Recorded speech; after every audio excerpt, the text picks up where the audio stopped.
The longer you go with your focal length, the higher the chance to get shakes into your photographs. There are some simple tips to get rid of that for most of the cases, and I will mention them all in this video. But there are also cases where you can do whatever you want, but your image will anyway get blurry. And for getting rid of that, there exists a totally crazy camera hack, but I have to say, it really works. With this camera hack, you will get sharp images all the time.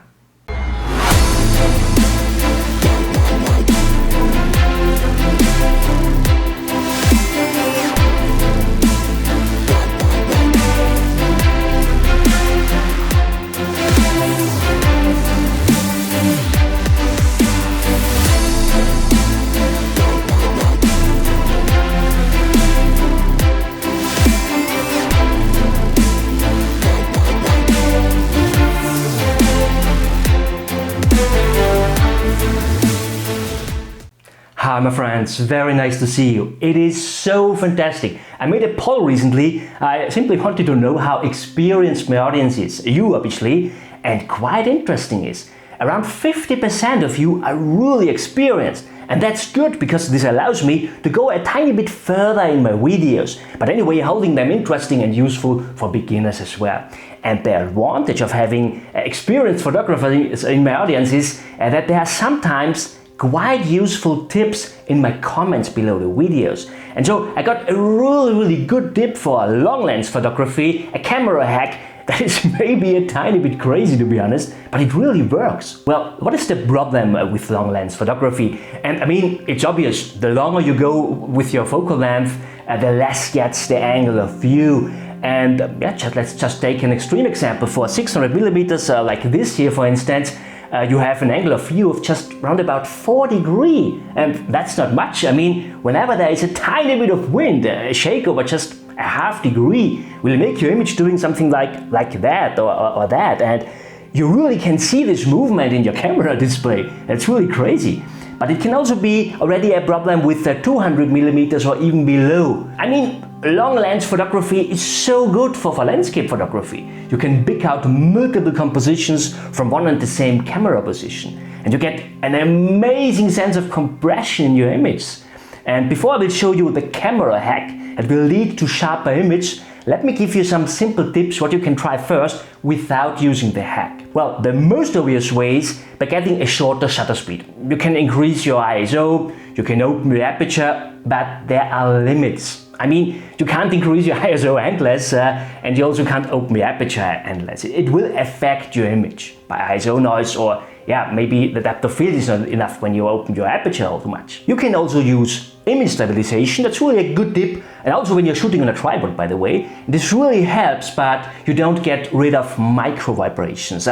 Releasing the shutter could already lead to micro vibrations. I struggled here for this image here, and it was just around 170mm. What's not much, but the surface of the snow was frozen, and below that there was soft snow. So it was not totally sturdy, and the only way that helped me here was to use silent shutter, and that's a really good tip. And meanwhile I use silent shutter most of the time when I'm using my long lens. But the trickiest situation is really when you want to photograph with a longer focal length and you get strong wind. And I made a video about shooting landscapes with my Sony 200 to 600mm, and I will link the video up here, so if you haven't seen it you can watch it after this video. And I really had exactly that problem. The wind was too strong. I considered all the things, all the tips I've mentioned already, but ultimately I had to wait for wind gaps to expose, so to get rid of the shakes, and otherwise the photos had get blurry. I mean, I'm quite happy with the images I got, but you know, timing is a quite important factor for me. I want to be that one who decides when I expose. I don't want the wind to decide for me that. And one of my subscribers saw this video back then, and his name is Lohi, and Lohi shoots only with super long lenses, or at least most of the time, and this is really already for decades, so Lohi is really keen on that. And he showed me a camera hack to get rid of wind and to get sharp images all the time. A really crazy hack, but it works. I would say it is even a must for everything that goes above 400mm, but in very windy conditions it's also really useful in shorter focal lengths, so around 200 millimeters or even below. So a really good camera hack.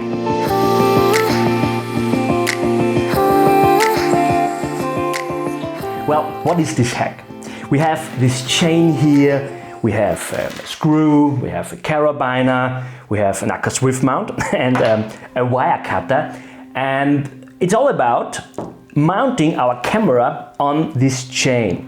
I'm not kidding, I say that it is crazy, but again, it works. And I would say, let's put all these things together first, and afterwards I will show you how it works. Well, the key part of this hack, of this camera hack, is this chain here. And to be honest, it doesn't work with each type of chain. It must be this type of chain here. And to be honest, I got this tip about this camera hack already last autumn, but it took me quite a while to find the right chain. And I will link you everything you need below in the description so that you can save time when you want to try out this by yourself.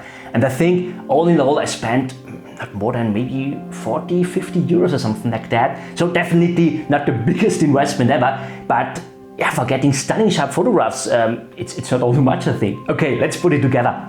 Well, first of all, we need this carabiner here, and I will just put this chain here onto it. I hope you can see this. I'm just putting this chain here now to the carabiner. Now we have the carabiner here on the chain.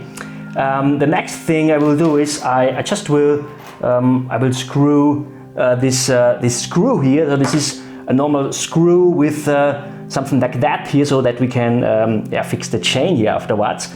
I will screw this now into my Acker Swift mount, and yeah, we need an adapter here. I have an adapter. Where is it?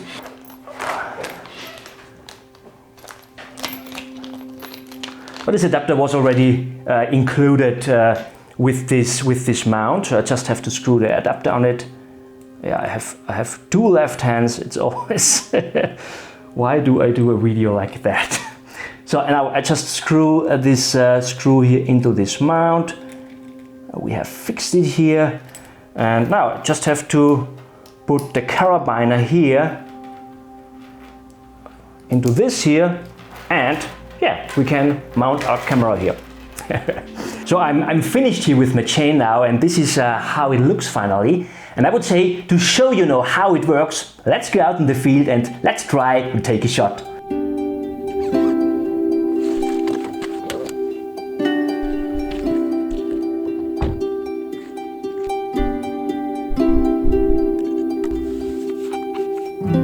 So I'm already here at the spot, and I have my chain with me, and I have also the wire cutter with me. This is a quite important thing. We will talk later a little bit more about why we need this.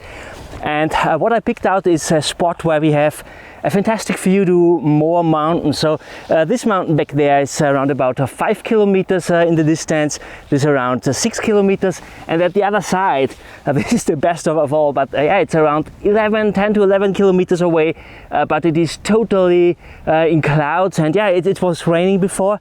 It always rains a bit, we have clouds, and I hope that it will open later. And yeah, and the thing is, we have this lens here now, obviously. And you know, whenever you have a long lens, you have a kind of bracket here, and with this bracket it is fixed to the tripod.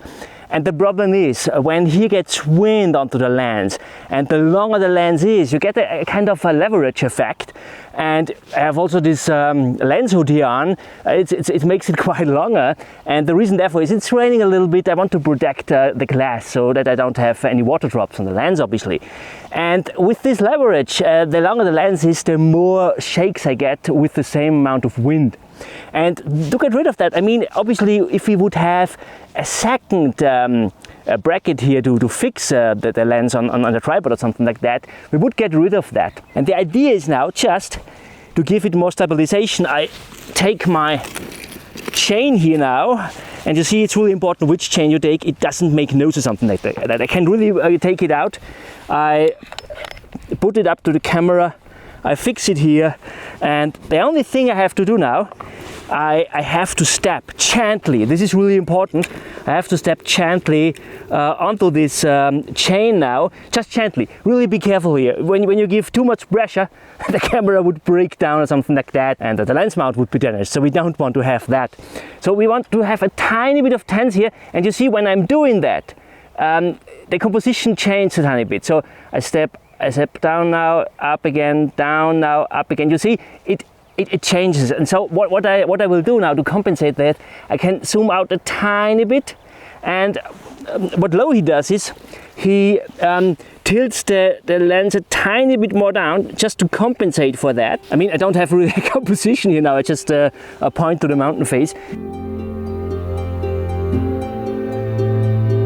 So now I try to build up a composition for this mountain back there. I mean, nothing all too special, it's just this mountain face. It's an amazing mountain, I really like this one. And yeah, I get really close to it. It's a little bit too close. It's around about 5 kilometers, I mentioned this before already. And I'm at around about 300 millimeters just. But anyway, it makes a difference. It really makes a difference when I go a little bit higher with the aperture, so when I close it a little bit more, so that I get a longer shutter speed. It's better really with the chain than without. So it's really a fantastic camera hack. And the clouds are really fantastic here now, building a little bit of dark clouds at the top of the frame to hold the viewers in the image. And I would say I will try one more shot.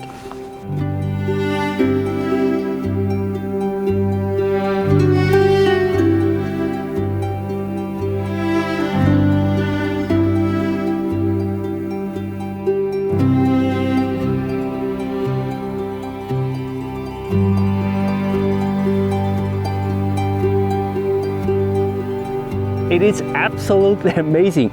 I get totally stunning sharp photographs with ISO 100 on 600 millimeters of a mountain that is around about 5 kilometers in distance. It is really amazing. And what I found out is now, what's even better is not to tilt down a little bit and compensate for that. This is what Lohi told me. But what I tried now is I stepped on the chain, and you always have a little bit of swinging here, and that's not good. You have to wait that it stops. I can touch here so that it stops. And so it's even better just to step on the chain, so that you have a tiny bit of tense here, just a tiny bit. And then I look through a viewfinder and I find you in the composition however I want it. I fix it. I don't touch. I don't change the amount of weight I give down here. And then finally, when I'm happy, I just take the shot.